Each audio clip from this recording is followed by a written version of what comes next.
All right, Shabani, well, it is safe to say the stock market gathered a whole lot of steam heading into the year end, with the Dow gaining more than 18% and the S&P more than 22% since those July lows.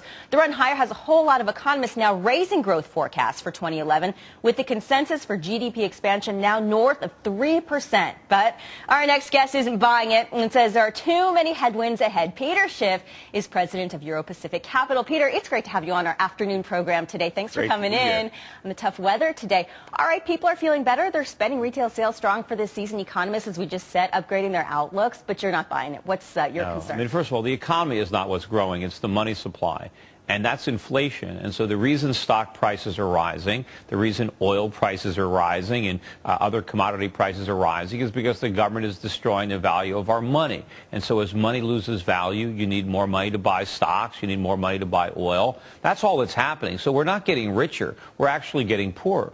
Okay, but conventional wisdom, right? U.S. Treasuries never default. Greenback is the go-to, the safe haven. Are we in a sort of mindset shift here? Yeah, well, that conventional wisdom is going to be shattered. And usually when you have a consensus, it's wrong. The idea that the U.S. dollar is safe or some type of safe haven is wrong. I mean, we are the epicenter of the global financial problems. We are the nation that is in the most debt. We have an economy that is completely dependent on artificially low interest rates, on the ability to export dollars and import real goods. But this is creating consequences all around the world. Look at China that raised interest rates over the weekend. They're trying to fight off inflation that they're importing from the United States. This is the consequence of their dollar peg. I think in next year, in 2011, they might rethink that and allow their currency to rise, which will put even more upward pressure on prices in the United States for consumer goods and interest rates. But don't you think with China, you want, since China is the global growth engine, you want a strong China right now? So if you're raising interest rates to prevent that economy from overheating, it might be good. Rising tides, in a sense, lifts all boats. Well, China's economy is going to be strong. Raising interest rates right now is not going to stop the inflation if they keep expanding the money supply. The reason there's inflation in China is because they print a lot of money to buy up all the dollars that we keep sending them because we don't send them products. But ultimately that's going to stop. But when it does, we're going to find out to the extent that we've been riding on the China gravy train. We've been getting a free ride off of their productivity. They're lending us their savings. They're supplying us their merchandise. And we're enjoying a standard of living that is unwarranted by our productivity. Let's drill down on U.S. inflation, though. Why then? Where is this disconnect where the Federal Reserve says core inflation, the CPI reading, is still well below their unofficial comfort zone? You're shaking your hands. I mean, this is like your shtick, Peter, right? Well, I mean, is there anything that gives you any sense of optimism out there? Look, Ben Bernanke is either a liar or he's incompetent, or he's a little of both. But this is all potentially propaganda. The government, the Federal Reserve in particular, does not want to tell the truth, that inflation is running out of control, and they're the ones that are creating it. What is real inflation right now? Well, who knows? I mean, you have no accurate measure. But I think you have to look at prices. I mean, look at prices that have never been this high, like copper at record highs, soybeans at record highs, sugar at record highs, corn at record highs. It's still challenged. But that doesn't have anything to do with manufacturing. But that's where the slack in the economy is coming from. It's not a function of slack. If you create money out of thin air, prices have to rise to compensate for all that new money. You know, there is a consequence. The government is spending all this money, huge deficits.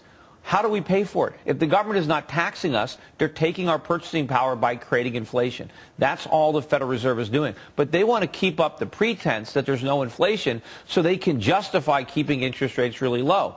Eventually what they're going to do is they're going to start to try to convince us that a little inflation is good for us, that this shows that their policies are working. But it's not true. I mean, you're not going to get a little bit of inflation any more than you can be a little bit pregnant. I know about that. I'm chuckling. Okay, so interest rates, 3.5% about on the 10-year yield. I heard you last week saying that, just look at the bond market, it's screaming. Well, I don't know what your verbatim was, but basically that the U.S. is in a lot of trouble down the road. Maybe this tax cut extension is good for the economy short term, but longer term we have some debt and deficit issues. They just delayed, right, the federal deficit for another week. I mean, what's the solution in your view? You know, the real Achilles heel is interest rates. The only reason that the federal government is able to pay its bills is because interest rates are so low. The federal government has a giant teaser rate on the national debt. But as rates rise, the government is not going to have the ability to service the debt, let alone pay back the principal, unless the Fed comes in and monetizes. What's the time frame? When is that going to happen? Do you think? It sounds like you think the U.S. is going to default. Well, we're going to default one way or the other. When? There's two ways we can default. We can just honestly do it by not paying, or we can print money and pay back our creditors with monopoly money, which is probably more likely. But I think sometime in 2011, if we make it out of 2011, maybe 2012, that we're going to have a crisis. You know, they didn't have a crisis in Ireland last year. They still had all this debt. What happens was interest rates rose because the bond market got nervous. Well, the bond market is going to get nervous. They're going to start to realize the position that they're in. Either they're not going to get their money back, or they're going to get paid in inflated dollars, and interest rates are going to rise sharply in the United States. That's going to destroy the ability of the federal government to pay its bills. That's going to crush U.S. homeowners that have mortgages, particularly adjustable rate mortgages. It's going to crush people that have credit card debt, auto loans, student loans. Our whole debt-financed economy is going to come crumbling down the minute the cost of servicing that debt rises. So you love gold. You've loved gold forever, as long as I've been watching you. Gold's having a great day today. Have you bought any of it during that time? Of course. But I'm curious, what will encourage you, what will make you think twice and possibly sell gold? Well, I'm nowhere near that. I mean, we're going to have rational... Where is gold going to top out then? Well, at a minimum, I think gold is going to go to $5,000 an ounce. It could go much higher than that.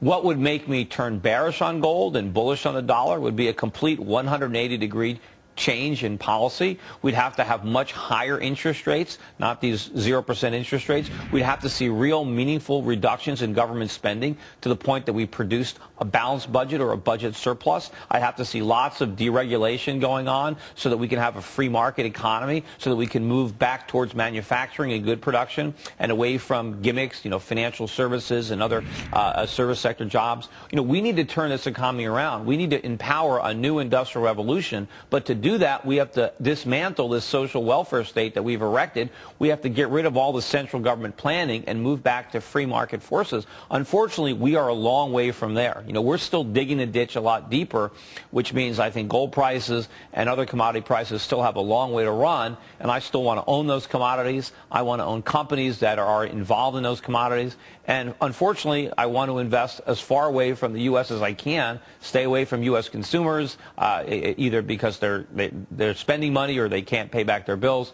So you want to be invested in the emerging markets. You want to be focusing on Asia, focusing on some of the countries that have a lot of the natural resources that they can export. Okay, Peter, thank you for the discussion. Wish you had more time. Have a great New Year. Thanks again. You too. All right, Shabani.